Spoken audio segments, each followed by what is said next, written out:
Good evening. Happy Juneteenth and happy Pride, and welcome to another edition of FLoAD Conversations. Tonight's topic is Juneteenth and Pride. What does it mean to be free? It's sponsored by LGBT Faith Leaders of African Descent, which is a nonprofit organization that works with LGBT, Black and Brown um, the Black and Brown community to help uplift them and bring their whole selves to spaces. Tonight, we're going to discuss freedom, and we have our panelists comprised of Twanna Cause, Jay Exodus Hooper, and Delvin Rhys. And I am Ryan Hill, aka RJ, the moderator for this evening. I'm going to introduce your panelists and let them each speak a minute take a minute to introduce themselves and to give a little bit of their background. So let's go ahead and start with Twanna Cause. How are you? Great. We're so happy to have you. Glad to be here. So I am Twanna Gause, and most people know me as PT or Prophet. We're not going to be that tonight. We're just going to be a homegirl from Jersey, and I'm glad to be here. And you will hear from me and momentarily. Thank you, Ryan. Thank you, Faith Leaders of African Descent. Thank you for having me. Thank you so much. Thank you so much for joining us today. Our next panelist is Jay Exodus Hooper. Jay, welcome to this space, and please take a moment to introduce yourself to our audience. Hi, everyone. I'm Jay Exodus. It's wonderful to see all of you. So glad to see some of my freedom folk out there who are following me on Keep Living. I am, of course, it's just an honor and a privilege to be here to represent, of course, a variety of kind of discourses today. I don't even know where to start, but other than to just say it's just good to be around some beautiful Black and brown folk who are queer and operating in their gifting of being individual selves, and at the same time sharing their worth. So thank you so much, Ryan. I appreciate it. Thank you so much to the African American Descent leadership, and I just thank you so much again. Thank you, Jay. And last but not least, we have Delvin Rhys. If you would enter the room and tell the people who you are, sir. Okay, there we go. How's everybody? It's pronounced Rhys, like Reese. So Delvin Eugene Rhys, affectionately known as Father Rhys. And I'm just a simple guy out here who was once bound, and each and every day I have made it my goal, my passion to find free, but not only to find free for myself, but also to pull as many people with me who are willing to dig deep within to loose themselves from those shackles. So thank you so much for having me. I'm so excited for the other persons that are joining us on this panel. So I'm just going to sit back and listen. So I don't plan to talk much, but I'm glad to be here. Thank you so much. You said enough with your opening statement. Awesome. So you're not going to start like that. I'm going to let the prophetess and the prophet talk. I'm just here. All right. Thank you. So thank you all panelists for joining us. So as I said earlier, today we're going to talk about freedom. And let me just kind of contextualize. June, as you know, is the month of Juneteenth. And Juneteenth represents the emancipation of African American folks and the abolition of the institution of slavery. And Juneteenth started in 1866 in Galveston, Texas. June is also the month that is the month of Pride or Gay Pride. So, and we know that Gay Pride is a time of self-affirmation, dignity, equality, and increased visibility of the LGBT community. And that's also a time to commemorate the Stonewall riots, which kind of started the movement. So, as Black/brown people, during the month of June, which has both, we celebrate both Juneteenth and Pride. What does it mean to be free when we aren't completely free? And let me restate that question. We aren't completely free as Black folks and aren't completely given full rights in the LGBT spaces. How do we navigate freedom when we aren't totally free in this country?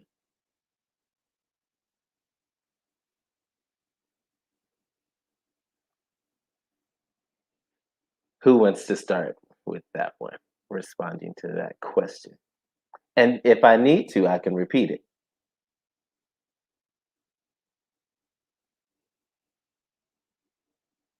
All right, Jay. I'm immediately I'm a visual person, so immediately I begin to think of this T-shirt that I recently saw of Lady Justice and Lady Liberty making out, and I began to think of them two on this shirt that I saw, and I thought how I'm thinking to myself the power of how both justice and liberty are queer. By very nature of the idea of when we think about what holds justice and liberty, what holds the in many ways the components of freedom and the works of freedom, it's rooted in Black queer women, and I'm gonna say that it's Black queer women because we all know that the image of Lady Liberty was first signified by a Black woman. So we can't deny that. We also can't deny that also the goddess that was also Greek for justice comes from the word Dicey, which actually, when converted in American, let's just be real, we only speak American, we don't really speak English, comes to the word dyke. Right. And some of us have a hard time from that back in the day language, but dyke was just another way of also enforcing justice. Can we just reclaim for a few minutes that word of justice? And so justice in hand with liberty, locking lips with liberty, already ushers us into a cultivation around Black, queer, femme folk, being able to cultivate spaces that are revolutionary and radicalized and constantly working in the efforts of freedom making. Justice is a freedom making work. Liberty is a freedom making work, but it requires for you to be embodied and be in action and be in deep, intimate relationship. So I think for me, myself, when I step into this work, I know that I come through the works of Audre Lorde. I know that I come in the works of Lucille Clifton. I know I come in the works of those, my mother and my grandmother and those ancestors that cultivated a wisdom in me and an epistemology in me, not because of a way of knowing, but because of the worth of my knowing. I had to know who I was in the places that I was standing in and be able to navigate my worth through, right, these spaces and these definitions that sought to hold me bound. That's where I'm at with that.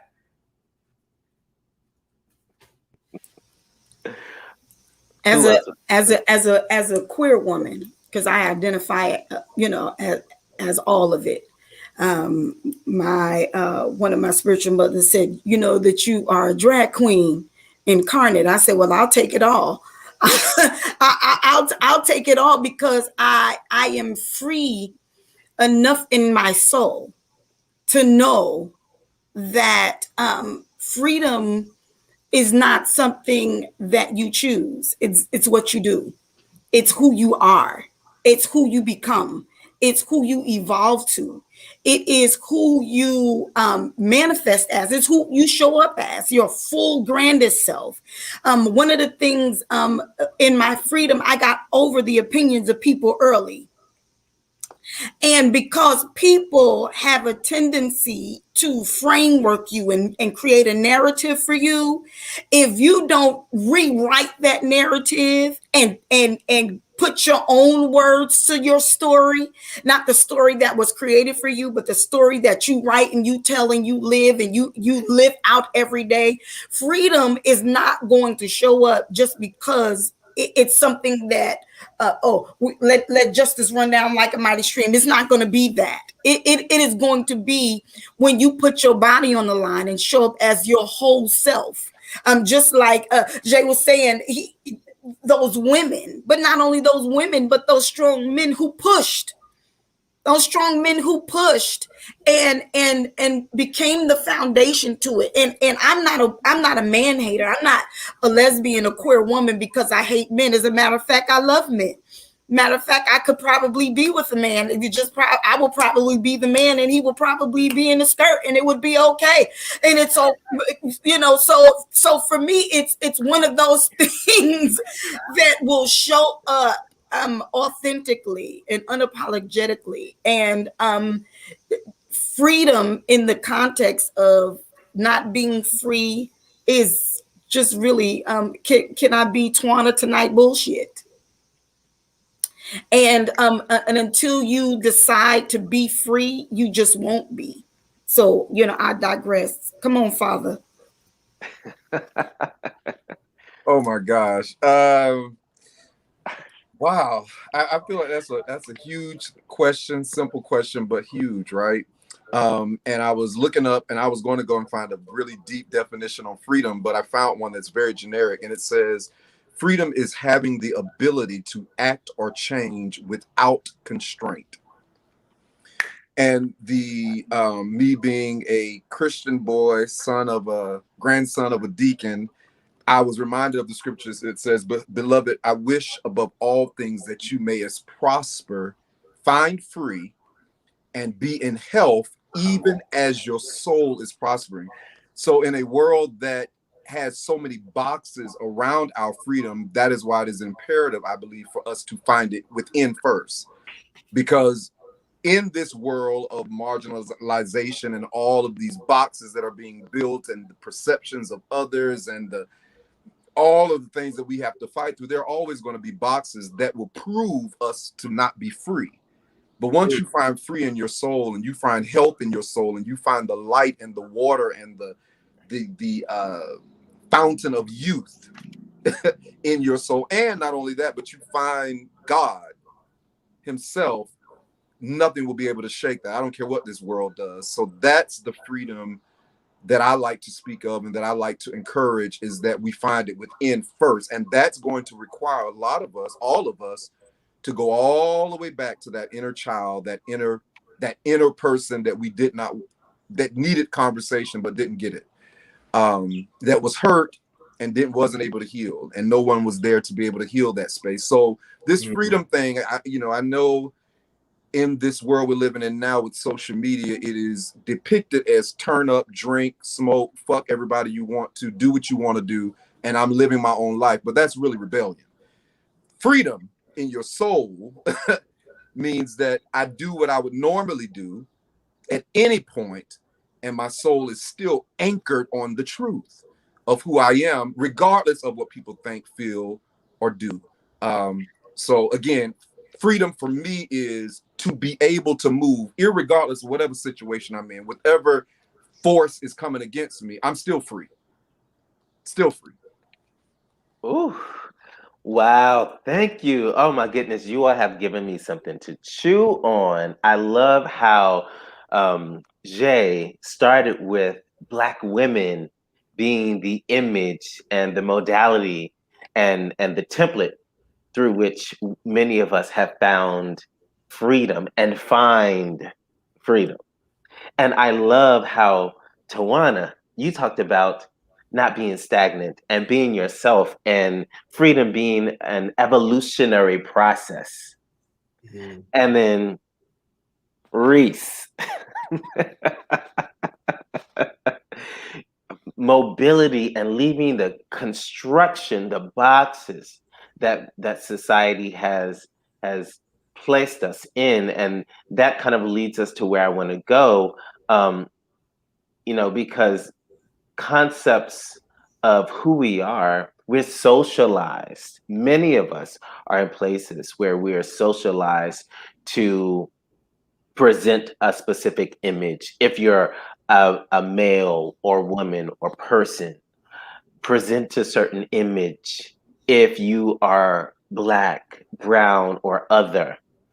And what you all are saying is that you've learned and you found the core, the essence of who you are, and you decided to simply express that. Twanna says Twanna just couldn't help but to express that. But I love that. So thank you. I wanted to mention the socialization component because many persons in our community have struggled with leaving the social construct of what it means to be, again, Black, brown, successful, what it means to be on the LGBT spectrum. And so they're in all of these little boxes and they're trying to navigate, but also be their authentic self. So thank you for that. So my next question is, what is the difference for you all between being free and having freedoms or exercising freedoms? What is the difference between being free and having freedom?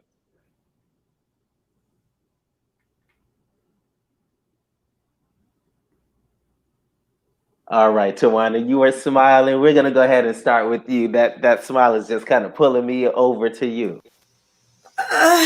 You know, it's one of those things. Having freedom is just something that you do. It's not one of those things that comes free. Because freedom is not free at any cost. Being free or having freedoms is not free at all. There is a cost to both dynamics. There is a cost. Depending on what you are willing to pay for both of those dynamics will determine how you move, what you think, how you conceive, how you perceive. Because being free and being free is within. Having freedoms is without. The outside dynamic, that thing that you say, oh, today is going to be my day where I just show up and I just be, and I'm gonna stand in this corner just because I can. And I know the cops may come, but I'm gonna stand right here and they'll just have to take me to jail. You know you have the freedom to do that. But when they lock you up, are you still free? That's the being free. That is where your mind says, you may have me in chains, you may have me in the system of oppression, but you do not have my soul. You do not own the inner essence of who I am. You don't own the inner me.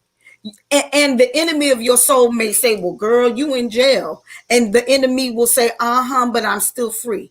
Because I still can think, I still can conceive, I still can process, and I still can fight. So bring it. We'll be on the street corner fighting, duking it out. We'll be boxing it down. But you'll take me, but we will still have an opportunity to figure out whether being free and having freedoms are two different things, or if they're one and the same. And it's about how you show up and what your inner self says. All right, thank you. Delvin? Again, another interesting question. Wow. I would agree with the prophetess again. Free is a presence. You know what I mean? It is really a presence. And I think if I could say it any other way, and I keep repeating it on every forum that I speak on, is that I'm a little leery now of everybody rah, I'm free, I'm free, I'm free, because I understand freedom to be grave, and I mean that literally, grave sacrifice. And the sacrifice can't be that I'm just doing me now. The sacrifice is not, in true freedom, the sacrifice ain't about you. In true freedom, you the last person that freedom is about, right? Because there's a bigger picture to the freedom, and there's a bigger why to why we want to be free. So now being in a culture that is do me, I'm doing me, I'm the king, I'm the queen, I'm the this, I'm a little leery and I'm a little worried that we are walking in freedoms, the look of freedom, but we do not have the power of freedom, because the only person that now is being magnified is self. And our ancestors even taught this. Did Harriet Tubman not teach us that it wasn't about her? Did not these other people that sacrificed their lives, it was bigger than them? So when I'm seeing ego being magnified, wide is the gate that leads to destruction, but few there be that find life and freedom, because freedom costs. Freedom's gonna make you put down something because you think about legacies 10 generations ahead. Freedom is going to tell you, no, let me get up off the table twerking, because I have something that I'm trying to portray in this earth that will give off that of kings and queens. Freedom, not just the freedoms to do whatever the hell I want to do. So for me, there's a difference, and I am teetering and tottering that there's a lot of people talking it, but very few people living it. But freedom is a presence. It becomes a presence. It becomes a power. It becomes an authority where people want to follow, because they know you've been purged. They know that you've been burnt up. They know you're not who you used to be. They know that you paid a cost to become something else. I digress. I'll stop there. Jay. Yeah. I'm sitting here, I've been processing this, because I sit with the characteristics of freedom being that rooted in both courage and vulnerability. That one must be courageous and vulnerable at the exact same time, simultaneously. None of our ancestors have ever approached the need to be free without both being vulnerable and courageous. And I began to think about W.E.B. Du Bois, because I do serve a congregation of free thinkers. Some identify as atheists, some identify as agnostic or humanist. And so I appreciate my community, because when we talk about embodying freedom, when we talk about working towards it, it becomes something that is very free-forming. And it becomes something that in many ways is not easily obtained. So having freedom is always within the making of freedom. And I don't think that anyone can really absolutely, as said earlier, can immediately talk about having freedom until they begin to think about their freedom, right? So as a man thinketh, so is he. Some of us know, some of us also know Descartes, and use that framework of freedom, right? Whether it is theistic or non-theistic. Some of us lean further on, as I lean on, Audre Lorde, that our founding fathers gave us, I think, therefore I am. And Audre Lorde says, but the mother, the poet, gave us, I feel, therefore I am free. Right. And so in many ways, that need to be in our most deepest self, seeking and evaluating and understanding our emotional and mental capacity, both as being a site of spirituality to be free. right? A site, our human existence, our religious experience, those who come into the space. I think that it is the presence, as I agree with the Father. It is the presence. It is being able to not only have the presence, but also go deeper into the embodiment of it. And I think it has to happen when we begin to think ourselves free, think ourselves in areas that allow for us to know that we can actually do more than what we are actually in our condition. If we were really concerned about freedom, we would also be concerned about human flourishing.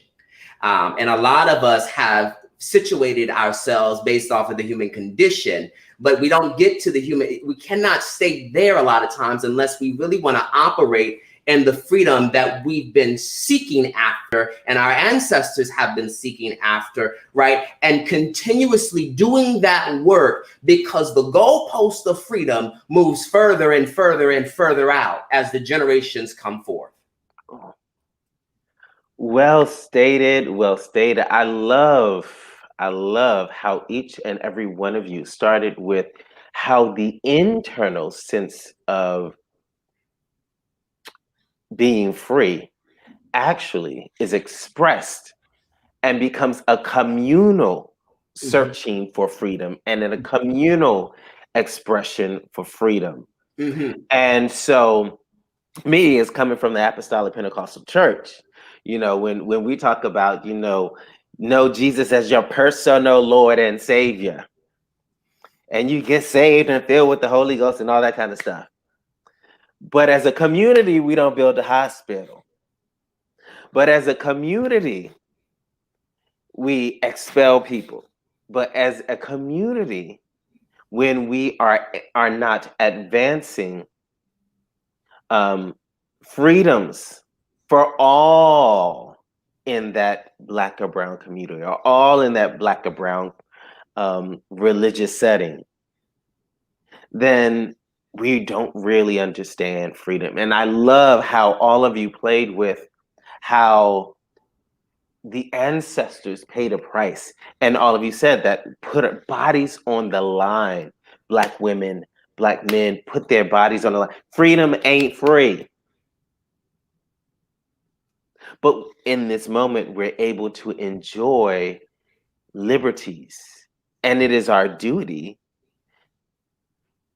for that to not just have a selfish expression, but to be mindful and conscious to do the same work that our ancestors have done and pay it forward. Make sure that the legacy can continue. Make sure that freedoms are expanded for those who are in a community and for those to come. Yes, yeah.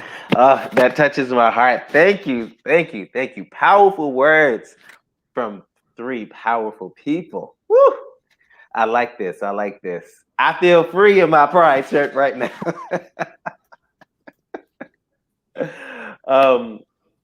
So getting a little bit more to our LGBTQIA plus selves, my question start, have you enacted in the area of race and in your, we touched on some of this, maybe our personal journeys of maybe when you recognize that you didn't fall within the typical or heteronormative, maybe you did, maybe that was expanded, and maybe what that felt like, and maybe some of your process in becoming comfortable, becoming free enough to express, whether it was sexual expression or identity, all of that. Can you repeat the question one more time? Yes, I know it's multiple folds. So let me start with part A. Have you enacted freedom in the areas of race and in your sexual expression? And if you can say yes, which I'm pretty sure most people can say yes, can you tell us part of that journey? I think for me, I'll speak on sexual expression or the whole homosexuality thing. Me coming from being raised in Christianity, a part of, and I believe Jay said this, that freedom it's an evolution. You know what I mean? It's an everyday process, and it is a lot of. I love that he pointed that out. That it is Twanna. a lot of thinking, and one of the things that I've recognized is that a lot of people aren't thinking. A lot of people are surviving. You know what I mean? And they're not even thinking of the moment and what's happening around. They're not even aware, right? So being thoughtful during my time of wrestling with my, as I used to say back when, wrestling with my sexuality, I can understand, like, and it was never, to be very honest with you, I was always questioning why people felt the way they felt. I never really wrestled with the part of, does God love me? That was never a question, because I'm like, I'm here, I'm human. Something's moving me, something's leading me, something's guiding me. I love God. I got this relationship with him. He can't hate me, but where do I fit in this construct of church and things like that? And so for me, one day out of the blue, it felt like out of the blue, I just woke up and realized, like, you know what? This box that's been created as a religion, if you will, they're going to have constructs as a community. And if I want to live up under that and be abused by that and be lessened by that, then go for it. Have at it, but don't play a victim. You know what's there. You know what's going on. You know the mindset. You know the bondage. You understand the weapons that are being used, manipulative control and things like that. And now all of a sudden homosexuality is something that is just unmanageable and just God hates it. Or you can step out here on your own and really develop and think and connect with God within, the light within. And the more I begin to do that, the more I begin to realize that he loved me immeasurably. And that this container, this conversation of gay, straight, doesn't even concern him. He's so in love with my soul. He's so in love with my soul. And once I adopted that, that's when a level of freedom came to me like never before, because nothing could constrain me. Nothing could contain me in thought. I don't care what you feel about it. That's your issue. I don't care how that disrupts your life. That's your issue. And so what I started doing was deflecting. I'm not deflecting. I began to reflect what they were deflecting. So you're going to take that back. That's yours. I'm not swallowing that no more. That's not my burden. That's not my problem. He's in love with me. That's my friend. So for me, it was the conscious decision that God is my friend.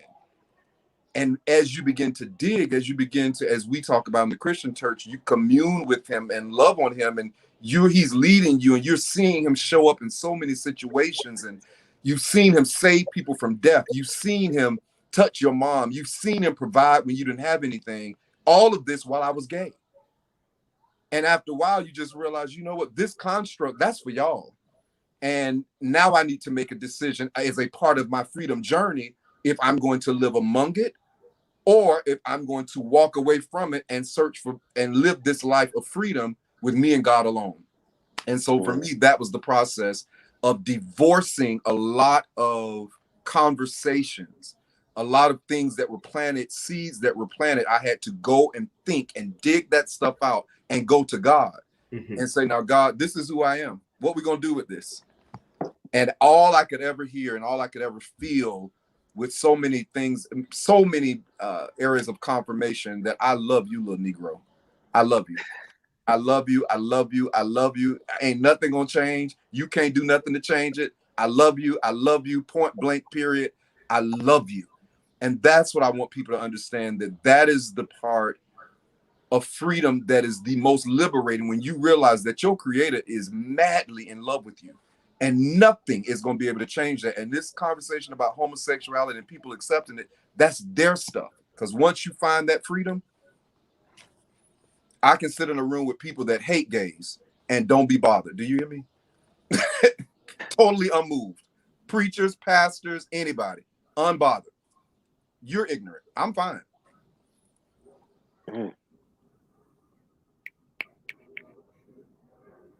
You know, yeah, so much is sitting with me on that because I'm like, whoo, yeah, okay. It's interesting to think because I immediately begin to think of James Baldwin and how James Baldwin begins to talk about basically the concept of, you know, if the concept of God has any validity at all, right? It should make you more free. It should make you more loving, freer, larger. And if God can't do that, then rid yourself of that God. And that would be possibly, I would say, in many ways, my journey.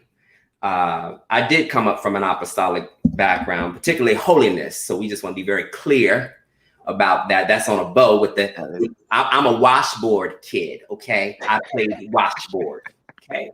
I blew in bottles. We didn't have an organ in the church. That was unacceptable. We didn't have no drums. That was unacceptable. We had pots and pans, and you better be able to play those just as good as anything else and sing.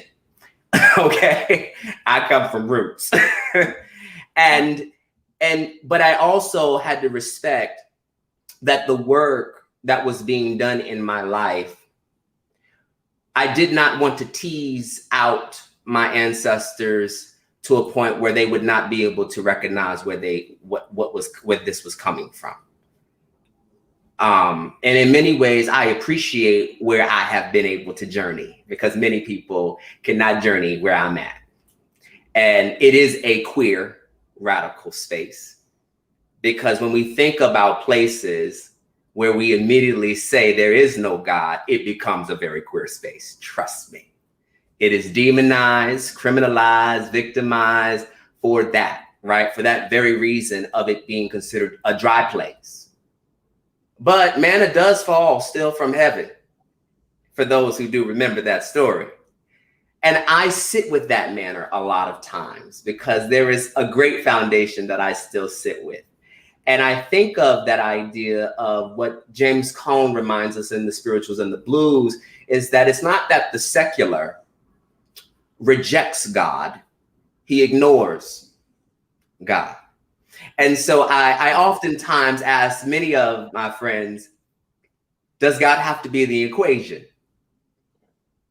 Because a lot of times, if we trust the very essence in how we were made and created, there is a form of agency called free will.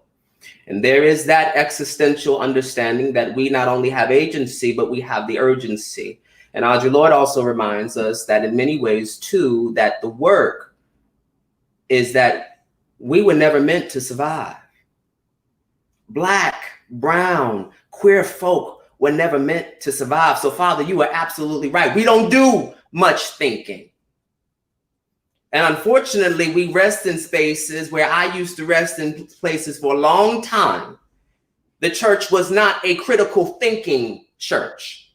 And they did not have the tools that you nor our prophet and our sister up here have today. They do not have those theological formations, nor do they have the spiritual integrity or theological or ministerial integrity to operate from a compassionate space of truth, right? And so in many ways, we have to do the work within many ways, helping people excavate and examine their relationship with this concept or with this being or with this absolute source called God.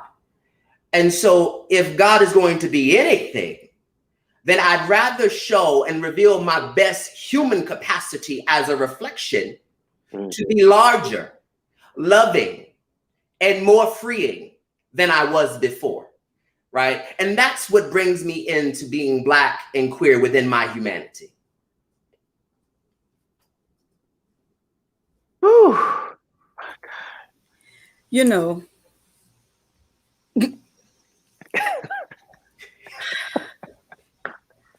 my apostolic Pentecostal self wants to just get up and run. I wish I had a drum. and a tuned up Hammond B3. And the only thing that I would say is you're going to live to see it happen. That's all I would say. And then let the children go off in a good old buck. You hear me? In a good old buck. You know, as a PK, all of my life, I heard, you know, you're going to hell. Dyke's going to hell. Sissy's going to hell. Faggots going to hell. All that kind of stuff. And I knew early on that I had a same gender loving tendency. My mother tells this story. She used to say, I used to have to tell you, girls sit, boys stand. Yes, mommy, I'm a boy. Yes, mommy, I'm a boy. I'm stand up. I'm gonna have wife and kids.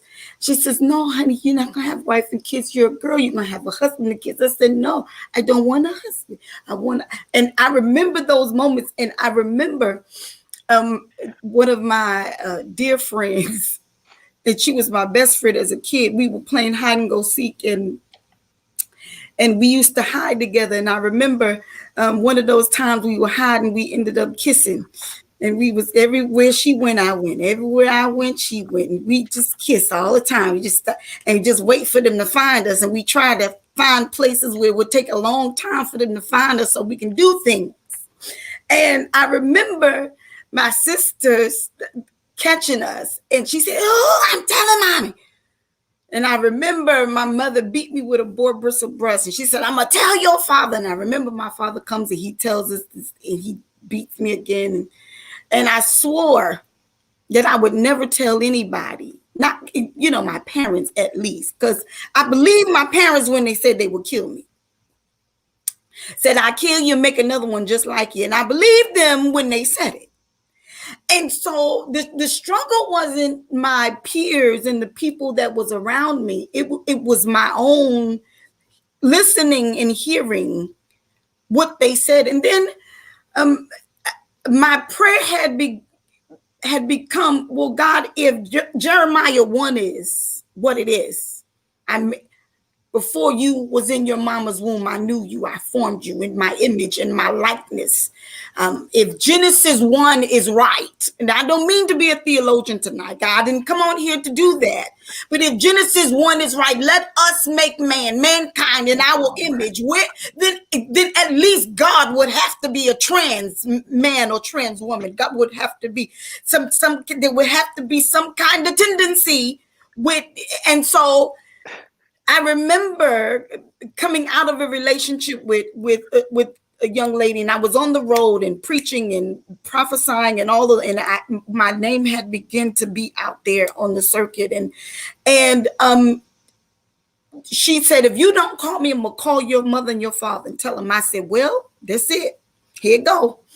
I was waiting for it, and I had mustered up enough courage to be okay with her making that phone call. And then my father called me, and then my mother called me. And I remember disconnecting from her, end up at another church. I still was okay with me, but I was like, okay, God, where are you in this? Where are you in this? And I remember, because I had been to the D-Gay camps, in the 30-day and the 50-day and the 40-day and the 3-day no water and the 3-day water only and the 3-day no food, and you're just hungry and your mouth is nasty and you're hainted because you're hungry and you're hungry because you're hainted, and it's all of those things. And I remember being in a 40-day fast. I when I tell you sackcloth and ashes, I really did do it. And my nails were long. I cut everything off. I didn't have it. And I wore a little bit of makeup because the skin was flawless. So it was sackcloth and ashes, me and God. And I shut myself up in the church. And I said, okay, God, it's just me and you. It's just me. Now I have seen the miracles. I have seen people live. I have seen people die. I put my hand in some water, and God told me to put some in. My mother was diagnosed with TB, and I remember putting my hand in the water with some oil, and God told me what to do, and she got in the bath, and God healed my mother of TB. I said, God, I'm not doing this.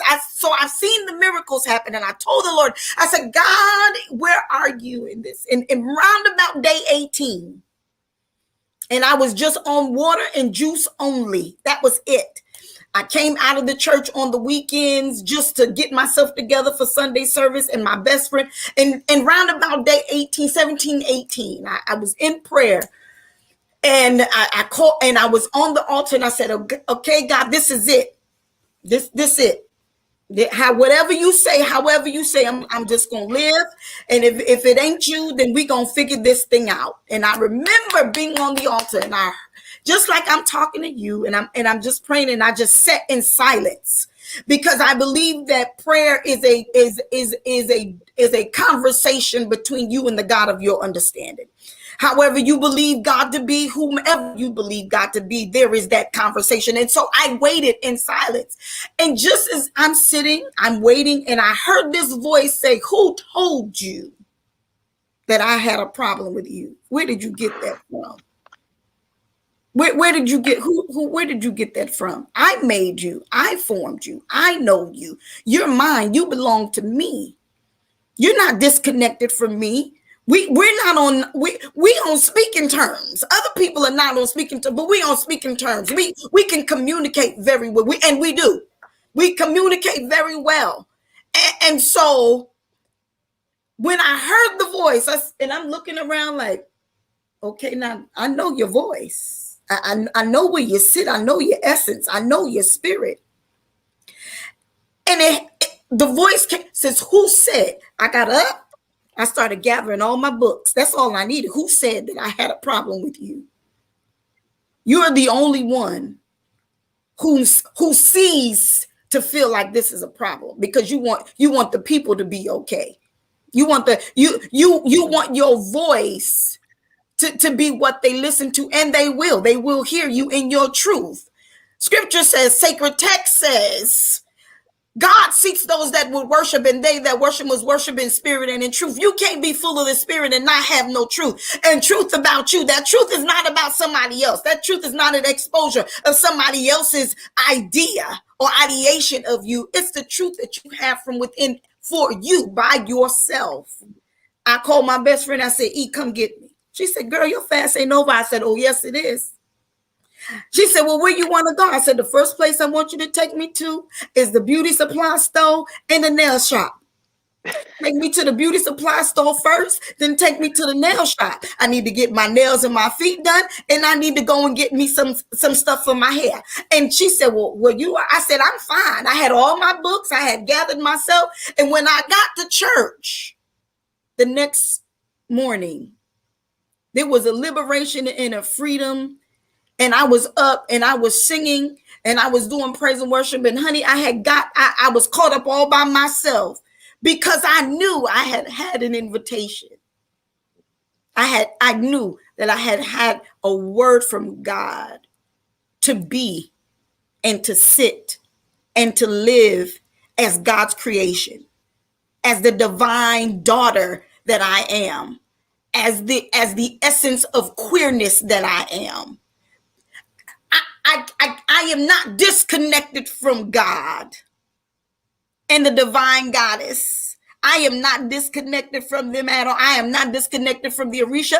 I am not disconnected from my ancestors. I am not disconnected from the God in me, through me. Emmanuel, God with us, God in us, and God through us. So live, children. Live free. Be free. I didn't mean to preach. I'm sorry. Listen. Oh no, that touched me, and Don't I think apologize. The audience. Don't apologize. Please don't apologize. Oh my goodness. Oh, that was amazing, amazing. We do have a question that from the audience that we want to address, and we want to thank Angela Walker for submitting this question. And the question is, do us as Black people, I like to say Black folk, let others dictate our freedom? Do we as Black people allow others to dictate our freedom? I want to take a stab at that for a few minutes. I'm reminded of my father when he said to me some time ago, I was probably about 12 or 13. I was excited about some young foxy thing at the time. And he said, Jay, you don't know anything about them until they figure out how to manage their freedom. Mm. Let them figure out how to manage their freedom. It was probably the best advice I'd ever received. And so as it relates to dictation, I have been deeply invested in constantly teasing out the factor of applied social and cultural and religious definitions. My question always goes back very similar to Twanna and regarding in the book of Genesis, who told you that?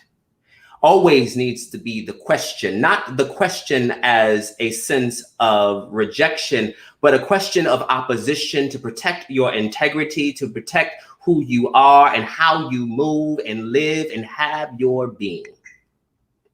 It is in that kind of question, when we ask the question, who told you that, it should cognitively work in your psychology and move down into your heart in order for you to know how to be aligned emotionally with the right capacity, with the right mental capacity, and then the bodily capacity to form yourself into who you need to be. Being is one thing, beingness is another.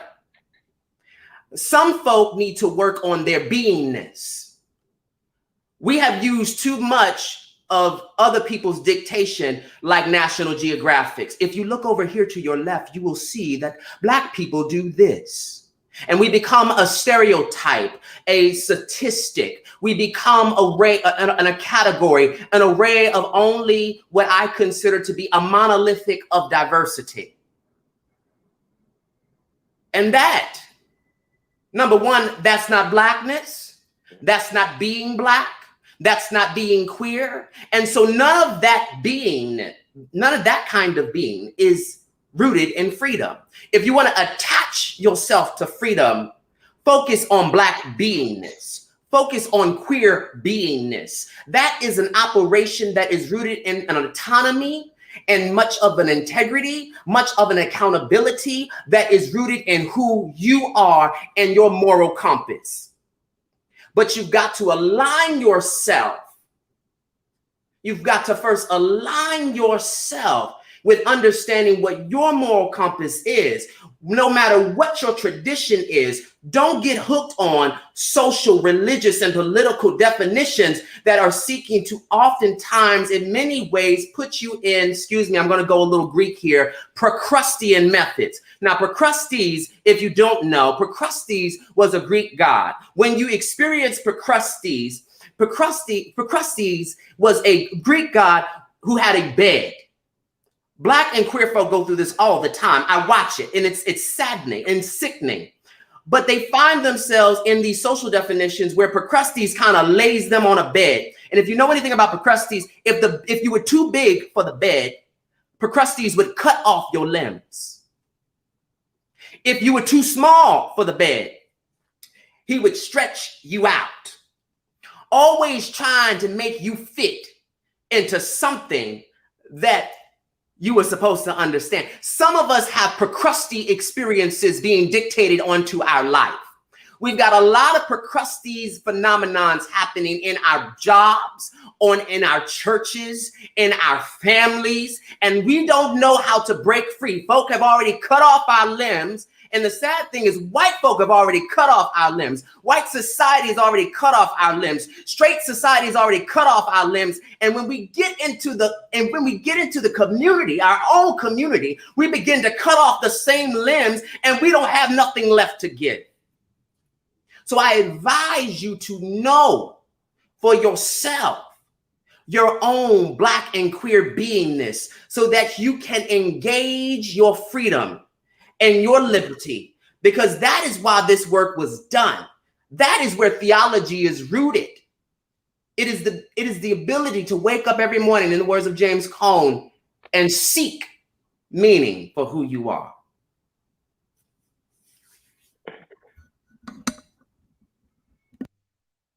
Whew. Whew. Well, Angela, I hope your question was answered, girl. Hallelujah.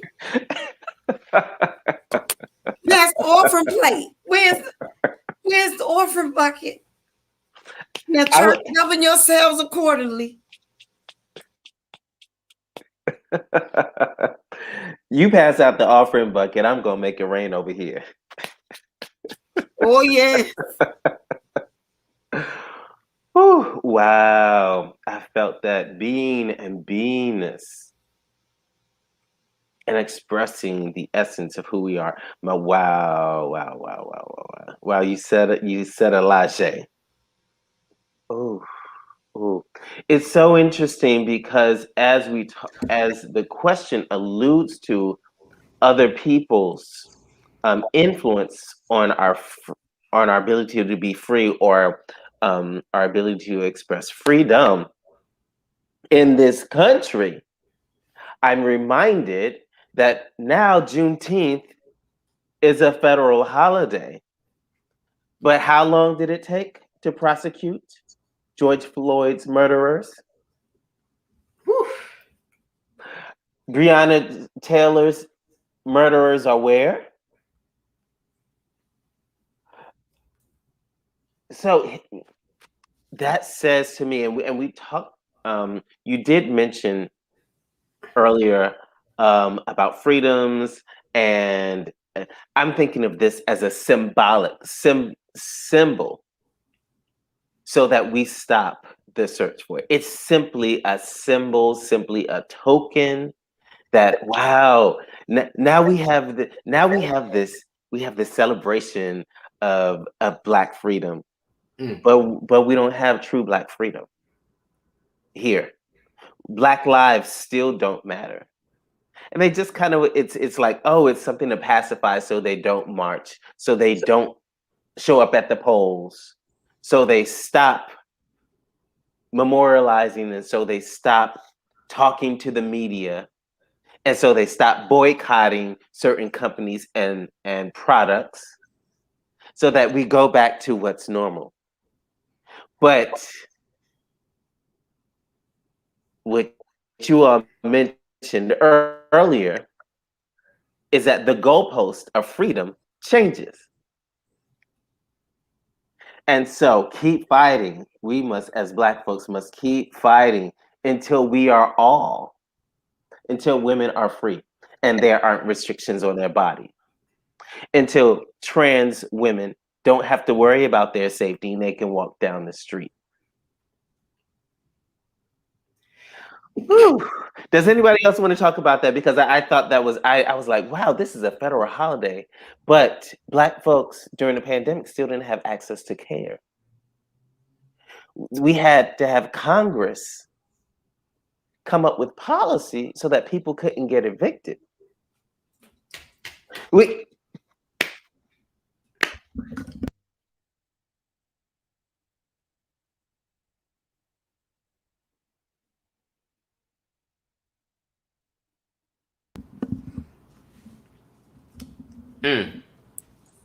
That part.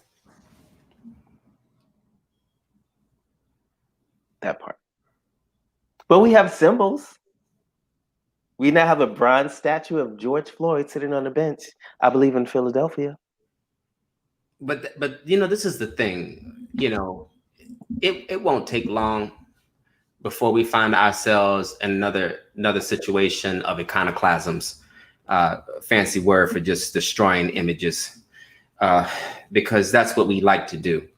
We like to build things up and then destroy them again and tear them right down. That's why we enjoy, in many ways, it's the iconoclasm that we see being represented with Jesus, and we like to crucify it constantly. It's a construction and deconstruction image. It keeps happening. And then there is something about Black existence, Black queer existence. It has a way of just being resilient. It's something beautiful about a Black queer tenacity. It just says no. It is, it is in many ways, a very holy apparatus. That's why I'm glad to be on the panel with y'all, because I can't be with everybody. I know. You know, but it is that, and I agree. I think we need to challenge these constant political social definitions that are happening, and not label them as freedom. They do nothing for our spirit. The spirit preserves. I don't care. Now that I will always keep. The spirit preserves. And and images of George Floyd or images and holidays, those are just days. They don't hold the same weight.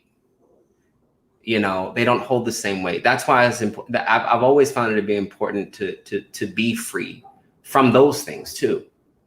That they do not create or formulate or even choreograph for some, you know, ideas of freedom. They don't. It's unacceptable what we're seeing today. Pacified. It's a pacified idea. It's a pacified salvation. It's a pacified, political strategy. It's a pacified social construction. It's a pacified cultural. I'm done being pacified. I want to be preserved. That's what salvation is. That's the theological word. Soter means to preserve. You're not interested in my well-being and my well-doing and my welfare, then I don't need you to be my president. I don't care who you are. I don't care if you're a Republican or Democrat. If you are not concerned about my welfare, my well-being, and my well-doing, you need to have several seats. And everybody in Congress and in the Senate House, I said it very clear as day. I am perfectly fine without you trying to dictate what next step my freedom should look like. The soteriology of Blackness is crucial in this season. There is a power riding on the ether that is shifting and changing mindsets and changing and changing perceptions and changing behaviors. I always say it. We live and die by the choices we make. I live by that.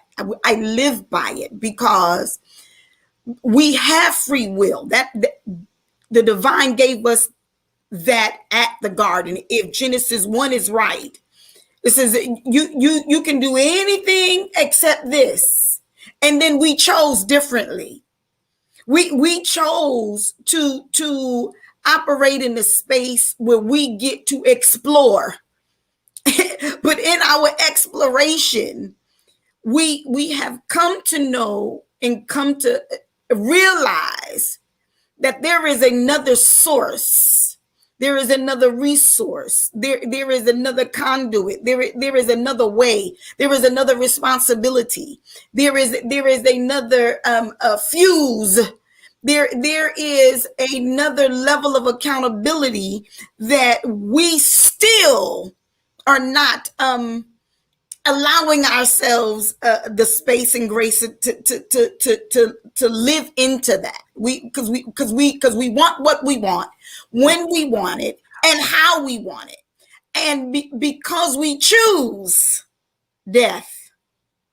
We choose colonization. We choose patriarchy. We choose misogyny. We choose ineffective education, and we choose GMO foods that's gonna kill us and create all these diseases in our body. We choose to disrespect our elders, and we choose to send our children to become slave workers. We choose to allow our bodies to be used for somebody else's pleasure, and we still have not tapped into our own pleasure. We don't even know what it is to pleasure ourselves. So how do we know? Because somebody else has given us a framework. Somebody else has given us their freedom, but that freedom is not really free. It is a constructed system of oppression that has to be peeled back like an onion. Those layers have to be, you have to get to the, on a piece of garlic. You can't just put a piece of garlic in your mouth. There is a skin, there is a layer, and there is another layer. And outside of that first layer, there is another layer that sits on that. And you have to strategically get a garlic peeler or hit the garlic with your hand on it to separate the skin. There is a crushing that has to happen in order for you to get to the meat and the fruit and the wealth of what it is that you need. But it's at the center of it. You have to get to the center of it. And you can't allow somebody else to say, put this in your mouth and it's got skin on it. Go into the McDonald's because you can get a Happy Meal for $2. You go into Burger King and you can get 4 for $4. And you don't have food access and no running water, and you have buses sitting in South Carolina as hotspots because you can't afford to be globalized in a country that is massively global and deals with wired technology. And you what you doing? And you paying $5 for bananas. And sitting in Starbucks for a cup of coffee, and people only in Guatemala and Costa Rica and all them where you getting your coffee and stuff from only live off $1 a day. Choose well, choose life, choose another level of accountability, choose another grace, choose another will, choose another story, choose another constructed system. And deconstruct that system. I'm finished. I'm done. We're going to ask for a last comment by Delvin, and then I will wrap up. We've gone over, but it has been amazing being with this group of people. I'm commenting on the last question, or just in general? Last question, or in general, whatever you like. We're a little bit over time. Okay, yeah, I'll make it quick. I guess as we talk about the Black community, I guess my closing point, and just a point of thought, actually, I would like to see us think in terms of what if they don't change? What we gonna do? Because what this sounds like to me, and what the Black cry has started to sound like to me, is a woman in a bad relationship. You know what I mean? And it's like, we keep talking about the man, we keep talking about her girlfriend, whatever her preference was, and how they took advantage of her, and how they destroyed her life, and how much she went through, and how much she suffered at the hands of this man or this woman. But at a certain point, it starts to become problematic that you still sick and he's gone. And I think that's the bigger conversation that I would love to see the Black community have first, because the whole LGBT conversation within the Black community, we can't even really have that until we have the Black conversation, and then tell the truth that the Black community repeated the very same thing to the LGBT community. So we're doing the same thing. So you were abused and now you become the abuser. So that's the burden that is on my heart, is that, all of this stuff, it sounds great, but going back to the original conversation, the original topic, freedom, before you can be free, you got to tell the truth. We just got to tell the truth, because some of this stuff that we're facing in society, it's really, our behavior it's documented. You know what I mean? Like, it's, you know what I mean? I'm not talking about like the George Floyds, but some of this stuff is, we put down the crown. We've become trash just like, and now we want them to hold up the banner for us, and respect us, but they didn't respect us when we didn't have anything. Why would they respect us now when we got just as much as them? So I think there's a bigger conversation that we all need to have on a soulish level One, confronting the truth about our culture. And I think one of those bigger truths is that we don't know how to follow. We don't know how to follow. We will complain, but not follow. And until we can get in a place where we can learn and follow and somebody can lead us, we're going to be in this space where we're on social media, everybody complaining, everybody's commenting on this, they don't like me, this group didn't receive me, that it's going to be that forever, because nobody wants to sit down and tell the truth and be led into better. But we got to swallow some hard truths, and that's what I would love to see us as a community, even as LGBT, we see all the time. We want all of this justice, but we down in Atlanta fighting over nothing. We fighting. It is not, we're cutting up. We're acting like fools. You know what I mean? So if you're not going to lift up the banner, you can't have people respect you on a certain level. There is no way. There is no way. And I'm sure even with you all, there is no way when you start walking in freedom, I don't care, white, black, cat, dog. There are certain things that do not disrespect me in my presence because of the presence of freedom that I carry, that they know, don't cross that one. Now go to the next one and play with him because he don't know. He's fearful. He's walking in fear. He don't know who he is. You know what I mean? But when you are someone that's searching after freedom and going after freedom, there's a respect and a presence that demands attention. And I'm waiting to see the day that us as a Black people and us as an LGBT community come together and demand because we know, not because we're trying to figure it out. And not because we hurt, but because we've gotten freedom and we don't have no bitterness in our heart. We trying to help everybody else find free too. So I don't know if that was a comment, question. Closing. It's what it needed to be. It's what it needed to be. Yeah, freedom cost. And a lot of these luxuries that we have, a lot of these freedoms that we're taking advantage of because we can do it and I can be me, do me, as I said before. Some of that stuff we're going to have to throw in the fire if we're going to come up with the king. Come up with the crown. We got to get rid of it. Because freedom demands respect. That's all I'm going to say. It demands it. It demands it. Yes.